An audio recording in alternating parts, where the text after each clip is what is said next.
Maraming nagsabi, mag-trial na tayo, mag-convene na tayo, sumampa na tayo habang recess. Sa pananaw at palagay ko, labag yan sa saligang batas. At dun sa mga talagang gustong matanggal si Vice President Sara Duterte, dun sa mga galit sa kanya, inis sa kanya at gustong madali itong impeachment, para mo lang dinagdag, binigyan siya ng dagdag na balang questionin ito sa Korte Suprema. Dahil hindi po pwede yan. At hindi po ako papayag na mangyari at gawin yan dahil lamang gusto nila at nagmamadali sila. Senate President is recognized. Thank you, Mr. President. Thank you, distinguished Majority Floor Leader. With the permission of our colleagues, ilang bagay po ang nais ko sanang sabihin, paumanhin. Dininig ko muna ang posisyon at opinyon ng bawat isa bago ko pinagpasahang bumaba mula sa kinakaluklukan at kinakaupuan ko at sagutin ang ilan sa mga puntong ibinigkas nitong nagdaang ilang oras na. Una, nasabi na maikli lamang naman na panahon ang kailangan gugulin para dito, bakit hindi pa ginawa noon? Hindi ba't obvious na nakita po natin itong nagdaang magtatatlong oras? Na oras na pinag-usapan natin ang impeachment, mahaba ang diskusyon.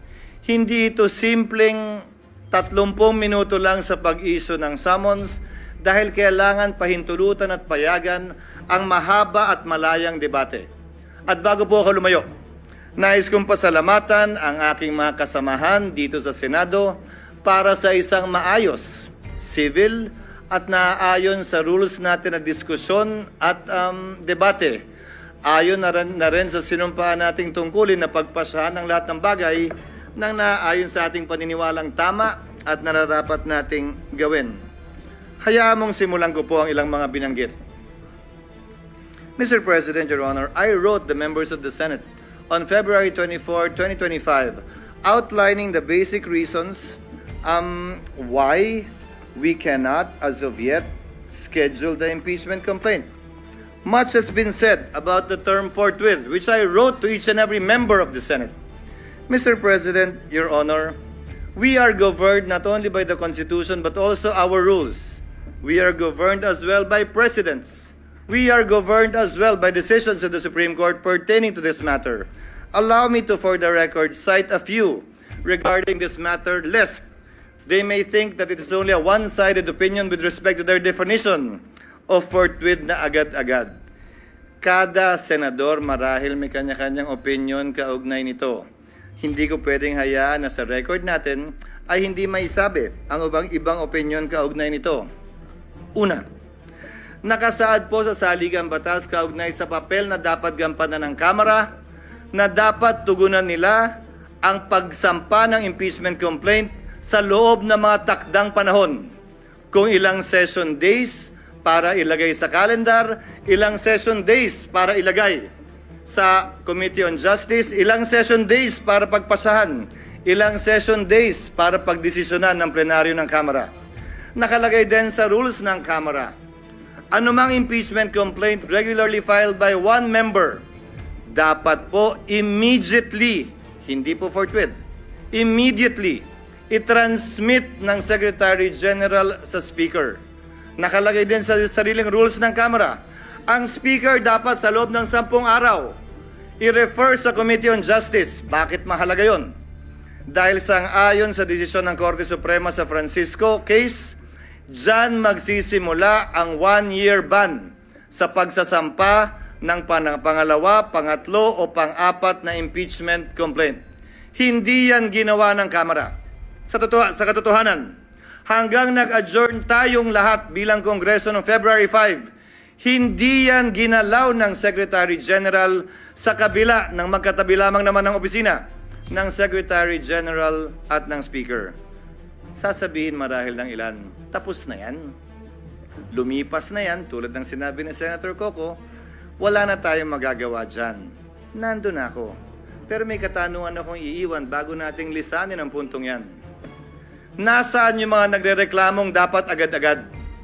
Nasaan yung mga nagsasabing ngayon na, wag nang pagpaliban, ba't ba dinedelay? Inupuan po na mahigit 2 buwan, magtatatlong buwan nga ito. Hindi inaksyonan. Wala naman ako narinig na nagreklamo na nasa na yung agad-agad. Sa kanila nakalagay immediately may takdang araw pa. Yan ang paksa ng petition sa Korte Suprema ngayon na inihain ni Vice President Sara Duterte kaugnay sa pag-iiwas sa tinatawag niyang one-year ban na nakasaad sa saligang batas. Now let me proceed to forthwith. I quoted this in my letter to all the senators. Forthwith, citing various cases, Mr. President, Your Honors, means within a reasonable time, which may be longer or shorter period according to the circumstances of a particular case. It means it is elastic in nature and varies with every case. Quote, it may be modified by circumstances and the nature of the duty to be performed. Marami po nagsasabi ng opinyon na agad-agad. Kung gaano karami po ang abogado, kung gaano karami po ang marunong at magaling, gaano din kadami marahil ang kanilang interpretasyon. Pero nasaan ang probisyon ng saligang batas, desisyon ng korte nag-iinterpreta doon na nagsasabing agad-agad nga ang ibig sabihin yan, samantalang hindi naman agad-agad ang interpretasyon ng salitang immediately ng Kamara. Kung talagang immediately ang gusto, edi sana ang sinulat ng mga nagsulat ng konstitusyon, immediately din tayo. Yung immediately nga ng House, hindi yun ang interpretasyon. Tapos tayo ganyan. If the prosecutors themselves, the complainants themselves were not that interested and sat on these complaints for over 2 months, tayo bigla ngayon, mamadaliin nila habang nagbabanjing-banjing sila ng mahigit 2 buwan sa mababang kapulungan. Pangalawa, bagaman tama si Senator Pimentel at sang-ayon ako na pwede tayo mag-trial habang recess. Ginawa na po yan sa kaso ni Chief Justice Corona. Again, we are governed not only by the Constitution, by our rules, but also by precedents. Subalit, may malaking pagkakaiba. Dapat nasimulan, na-refer, at nagkaroon ng plenary action sa articles of impeachment upang makonstitute ang impeachment court bago ito magpatuloy habang recess. Maraming nagsabi, mag-trial na tayo, mag-convene na tayo, sumampa na tayo habang recess.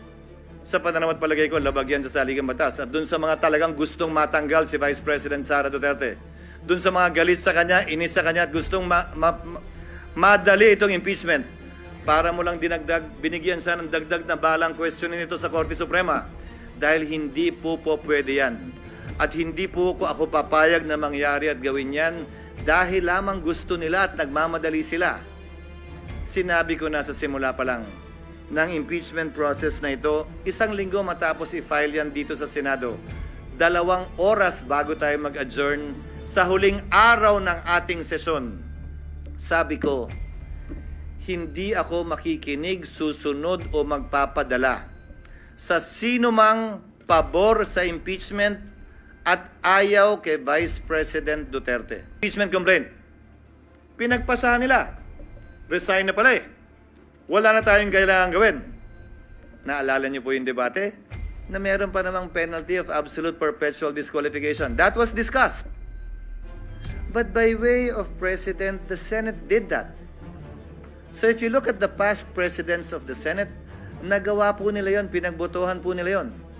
Without convening the impeachment court. Wala pong nagsabi, hoy, inaabandon na ninyo ang inyong constitutional duty nung ginawa ng Senado yon. Paano po yan, Ginoong Pangulo? Pagsang-ayon ba ang karamihan o ng pinakamaingay o matatalino sa ating bansa? Okay lang. Pag hindi sila sang-ayon, hindi na okay. Bugbog ka na. Bugbog na institusyon. Dapat may gawin na tayo. The Constitution, the rules, and the precedents, Mr. President, do not change simply because a group says otherwise. Baliktan naman pa natin. Yung isang naudlot na impeachment complaint laban kay dating Chief Justice Davide. Karamihan sa mga civil society groups tutol doon sa impeachment complaint na yon. Tungkol sa corruption din yon. Tungkol sa pag-aabuso din ng poder yon. Parehong mga grounds. Dahil yun naman ang ground ng impeachment talaga eh. Anong sinabi nung halos parehong grupo ngayon na gusto ang ulo ni Vice President Sara, ay masama yung impeachment yan. Hindi yan dapat i-file. Dapat i-dismiss nyo yan. Mabuting tao si Chief Justice Davide. Nagsalita pa ang mga miyembro ng Senado noon. Kahit padala ng Kamara sa amin, hindi namin tatanggapin yan. Sinabi din po ng Senado noong mga panahon yun. At saka busy kami sa budget. Kailangan muna namin unahin yan bago yan. Babalik ko ang katanungan. Nagbabago ba? Depende kung sino may gusto. Hindi ba dapat kung ano yung pamantayan at batayan kaugnay ng impeachment complaint, sino man ang nasasakdal? Pareho at parehas ang pagtrato natin. Ngayon, kaugnay ng kasalukuyang impeachment complaint, nakalagay po sa rules ng Senado, ang impeachment proceedings dapat i-refer sa Committee on Justice. Ang ginawa ng Senado, bagaman pareho ang rules natin na bahagi ng ating President, ni-refer sa Committee on Rules na siyang naging hudyat para buuin ang impeachment court. Sa Estados Unidos, kung saan natin kinopya ang karamihan ng mga provision ng ating impeachment rules, ang mga miyembro ng Kamara na nag-hain ng impeachment o mga prosecutors, sila ang nagbabasa niyan. So, nung nakita po namin sa parte ng Secretariat, yung President na yon, nung nakita po namin yung provision na dapat sa Committee on Justice i-refer, sinuggest namin na basahin yung articles of impeachment ng prosecutors mismo. Sa Senado, hindi pa sa Korte. Para magsilbing hudyat yon ng pag-convene ng impeachment court at panunumpa ng mga judges ng impeachment court. Yung po sana ang nakatalagang gawin sa June 11. Nasabi po ni Senator Villanueva, ano nga bang pagkakaiba? June 2, June 3, June 5, June 4, June 9, June 10, June 11. Kung susundan natin ang ginawa ng mga ibang impeachment court sa mga nagdaang panahon, ini-issue lamang nila yung summons para mabigyan ng sapat na panahon. Ang nasasakdal na isumite yung kanyang answer dyan sa impeachment complaint. At pagkatapos nun, dahil magtatapos ang kapangyarihan ng mga prosecutor sa June 30, hindi po tayo pwede magpatuloy sa ating paglilitis dahil hindi naman pwedeng one side lang yung ating mapapakinggan pagkatapos ng June 30. Doon sa nagsasabi na may mga private prosecutor naman na i-appoint ang Kamara. With the principal goes the agent because the authority of the principal ceases by June 30. So, napag-usapan, tatawid ba ito? Tatawid ba ito sa susunod na Kongreso? Kung gaano rin karami siguro ang senador, ganong karami din ang opinion. Kung gaano karami ang abogado, ganong karami din ang magaling nilang basehan kung tatawid nga ba o hindi. My position is that it will. Mr. President, Your Honor, allow me to read a portion of the deliberations of the Constitutional Commission on this matter. Delegate Aquino, because I would proceed, quote, from settled jurisprudence that impeachment proceedings are essentially judicial in nature, such that it follows that when the legislative chamber undertakes these proceedings, it sits as a court of justice, and therefore, it is not bound by the rules of legislative sessions. It cannot adjourn. Assuming that the session is adjourned, impeachment proceedings should not in any way be affected by the adjournment of the session. Delegate Romulo. That is not precluded from our proposal. If the Commissioner wants to make it explicit and to suggest amendments to that effect, I suppose I would not object. Our thinking is that if the Commissioner's premise is that it is like a court of justice, maybe an adjournment of the hearing will certainly not preclude it from continuing the proceedings on some other day. In other words, it could not lose jurisdiction just because of adjournment. Add to that, Mr. President, what the minority leader said during earlier sessions we've had. Hindi porkit pinalitan yung judge, dismissed agad lahat ng kaso at magsisimula uli. Ang prinsipyo pa ng batas na nagsasabing anumang sinimulan, dapat lamang tapusin. Plus ang president natin kaugnay sa SET na tumatawid yung kaso sa SET bagaman nagpalit ng Kongreso, bagaman nagpalit ng mga miyembro ng Senado at maestrado ng Korte Suprema. Now, allow me to state a few more things before I yield the floor. Mr. President, Congress cannot pass an irrepealable law. Very much so that we cannot bind the next Congress. Whatever we decide with respect to this issue, kung tatawid nga ba o hindi, would have to be confirmed, affirmed, or rejected as the case may be by the 20th Congress. Some of us will be part of that. Some of us will no longer be part of that. But we cannot tie their hands and bind their hands. But the same is true, Mr. President, Your Honor, if at all, with the House of Representatives as well. The 19th Congress also, to my mind, cannot bind. If the 19th Congress Senate cannot bind the 19th Congress, the 20th Congress Senate, then in the same breath, the 19th Congress House cannot bind the 20th Congress House. Certain procedural, to my mind, compliances need to be made in order for this to be done. As a last point, Mr. President, Your Honor, oo nga po at marami nagpapahayag na opinyon at maraming sinasabi laban sa Senado at higit pa sa sinumang miyembro ng Senado laban sa inyong lingkod. But I consider that as part of the burden of leadership, Mr. President, Your Honor. Bahagi yan ng trabaho bilang tagapangulo ng Senado na balikatin kung anumang pagsubok, anumang pasanin, anumang patutsada na ibabato sa Senado o sa tagapangulo ng Senado kaugnay ng ginagawa o di nito ginagawa. Pero alalahanin din sana ng ating mga kababayan, bagaman karapatan nilang sabihin at magsabi ng kanilang nasa sa loob, tulad ng paggalang na ginagawa natin sa mga nagpapahayag ng kanilang opinyon sa labas lamang ng Senado. Para po sa akin, lahat po ito ay welcome at respetado ko dahil sa isang demokrasya, importante ang malayang pagpapahayag ng opinyon. Sa isang demokrasya, Ginoong Pangulo, hindi naman pwedeng nagkakasundo tayo sa lahat ng bagay.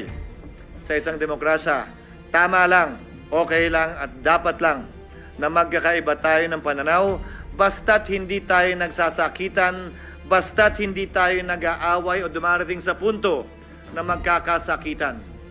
Malaya tayo makakapagdebate pero sa dulo, tulad lamang ng nakarang eleksyon, pagbobotohan po natin ito at ito'y masesettle sa pamamagitan ng botohan. Sino man ang manalo sa botohan, hindi nangangahulugang tama. Sino man ang matalo, hindi nangangahulugang mali. Iyon ang gusto ng nakararami. Gayon din sa mga opinyon na inihahayag sa ngayon. Hindi porkit yan ang tingin ninyo, tama na kayo. Hindi porkit na hindi sang-ayon ang ibang tao sa inyo, mali na sila. Hindi po ganun yun.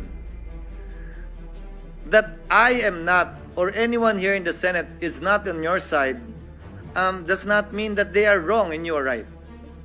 Only history will be the judge of that. Kaugnay naman ng mga legal na opinyon. Dapat ganito, dapat ganyan, ito ang forthwith, dapat ngayon na, dapat bukas, pwede sa Miyerkules. Ang pwede lamang po naman magpasya ng legalidad niyan ay ang Korte Suprema. Hanggat hindi po nangyayari yan, malaya tayong pwedeng magdebate at sabihin ang ating kanya-kanyang posisyon na buong na bukas at buong pahintulot ang binigay ng Senado para mapakinggan yan. Hindi lamang sa iba't ibang social media platforms, pati dito sa plenaryo ng Senado. Again, Mr. President, before I conclude, I thank our colleagues for enunciating their opinion, their positions on this matter, and for the healthy debate that we saw and heard regarding this matter. As stated by Senator Tulfo earlier, at some point in time, we will have to put this to a vote. And as I believe, we will put this to a vote in the next few minutes. Hiling at dalangin ko, ano man ang maging resulta na ninanais ng mas nakararami, galangin ng kada at bawat miyembro ng Senado. Dahil sa dulo, tagapangulo man ako ng Senado, batikang senador ka man o baguhan, tigi-tigisa lang po tayo ng boto. Pantay-pantay po tayo pagdating sa kapasyang ito.